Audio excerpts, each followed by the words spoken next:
আপু আপনার সাথে একটু কথা বলবো মানে জর্দান সম্পর্কিত। সম্মানিত উপস্থিতি, সম্মানিত অতিথিবৃন্দ, সম্মানিত ভিউয়ার্স, আমি কাতার থেকে জর্দানে বেড়াতে এসেছিলাম। আমি জর্দানে আম্মানে রোমান থিয়েটার, এখানে বলে রোমান থিয়েটার, এখানে আসি। আমি আমার একটা অতি পরিচিত আপুকে পেয়ে গেছি, নিউজ 24-এ উনি এই জর্দান প্রতিনিধি কাজ করে, এবং আমি ওনাকে রিকোয়েস্ট করলাম, আপু আপনার সাথে একটু কথা বলবো, মানে জর্দান সম্পর্কিত কিছু খুঁটিনাটি আলাপ করবো। আপু আসলে অনেক ব্যস্ত, উনি সময় দেওয়ার জন্য রাজি হয়েছে, তাই আমরা আমাদের প্রিয় কাজল আপুর কাছে চলে আসলাম। আপু কেমন আছেন? আলহামদুলিল্লাহ ভাইয়া ভালো, আপনি কেমন আছেন? জি আলহামদুলিল্লাহ, আমি ভালো আছি। আপু আপনার কাছে আমার একটু প্রশ্ন। আমরা জানি মধ্যপ্রাচ্যের দেশ জর্দান, যেহেতু জর্দান মধ্যপ্রাচ্যের শেষ সীমানা ইউরোপের কাছাকাছি, সেক্ষেত্রে আমাদের বাংলাদেশের সিংহভাগ নারী এখানে, আমাদের প্রিয় বোনেরা মায়েরা অর্জনে কাজ করে জর্দানের। গার্মেন্টস সেক্টরটা অনেক বেশি এখানে, ফ্যাক্টরি। যেহেতু আমি কাতারে আছি, আমি কাতারে এত দেখি নাই, কিন্তু অসংখ্য আমি এখানে দেখি। আপনার কাছে জানার ইচ্ছে হচ্ছে আমার, জর্দানে আমাদের বোনেরা মায়েরা কেমন আছে এবং তাদের কর্মসংস্থান কেমন, একটু বলবেন। আলহামদুলিল্লাহ ভাইয়া, এখানে মেয়েরা ভালো আছে সবাই। আমরা যারা কোম্পানিতে আছে তারাও আলহামদুলিল্লাহ, থাকা খাওয়া কোম্পানির, তারপরে মাস শেষে বেতন ভালো আছে সবাই।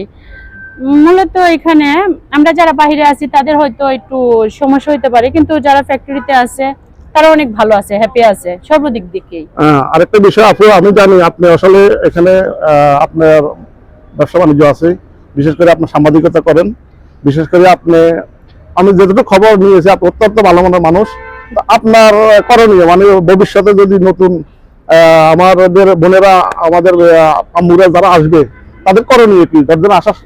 জর্দানে আসবে যারা, যদি কোনো মহিলা বোন বা আপু কোনো রকম কোনো সমস্যা হয়, অবশ্যই তারা আমাদের সাথে যেন যোগাযোগ করে। আমাকে অবশ্যই ফেসবুক পেজে সবাই পায়, সবাই আমার সাথে মেসেঞ্জারে নক করতে পারে বা যোগাযোগ করতে পারে। যে কোনো সমস্যা আমরা তাদেরকে হেল্প করবো ইনশাআল্লাহ। জি, আরেকটা বিষয় আমরা জেনেছি গত কয়েকদিন আগে আমাদের একটা বোন রোড অ্যাক্সিডেন্টে মারা গিয়েছে। জি, আসলে আপনি যদি আপনার বাসায় আপনি বলেন আপনার আমাদের প্রিয় বোনদেরকে, মানে এখানে আইন কানুন চলে তাদেরকে চলার জন্য, যদি আপনি অবস্থাকে বেশি কিছু বলেন। এটা আসলে খুবই দুঃখজনক বিষয় যে একজন বোন আসছে নতুন, উনি আসছেন 3 মাস হয়েছে, 3 মাসের মাথায় উনি রোড অ্যাক্সিডেন্ট হয়েছে। এগুলো আসলে আমাদের ফ্যামিলিগত কিছু বিষয়, যে আমরা রোডে হাঁটার সময় যেন ফোনে কথা না বলি। আমাদের বাড়ির সমস্যা হোক আর যাই কিছু হোক, আমরা রুট প্রয়োজনে 10 মিনিটের জায়গাতে আমরা 15 মিনিট সময় নেব, নিয়ে রাস্তাটা পার হবো, ঠিক আছে? তারপরেও একটু নিজে কেয়ারফুল থাকার চেষ্টা করব।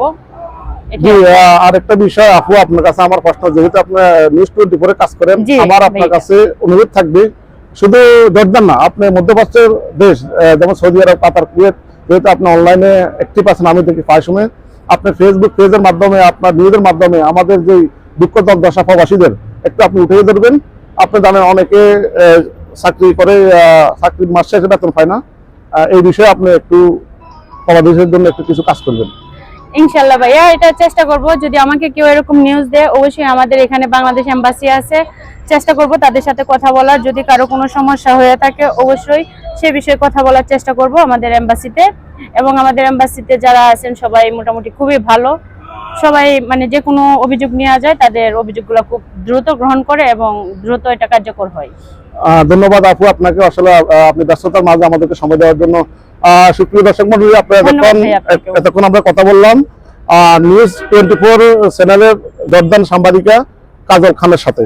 আমরা আশা করি ওনাকে আমরা যত প্রশ্নগুলো করেছি, উনি এই প্রশ্নগুলো আমলে নিয়ে আমাদের প্রবাসীদের জন্য বিগত দিনে এবং পরবর্তীতে ভালো ভূমিকা রাখবে। তা আপুকে আমি নিউজের পক্ষ থেকে ধন্যবাদ জানাই। আপু আপনাকে অসংখ্য ধন্যবাদ সময় দেওয়ার জন্য। ধন্যবাদ ভাই আপনাকেও।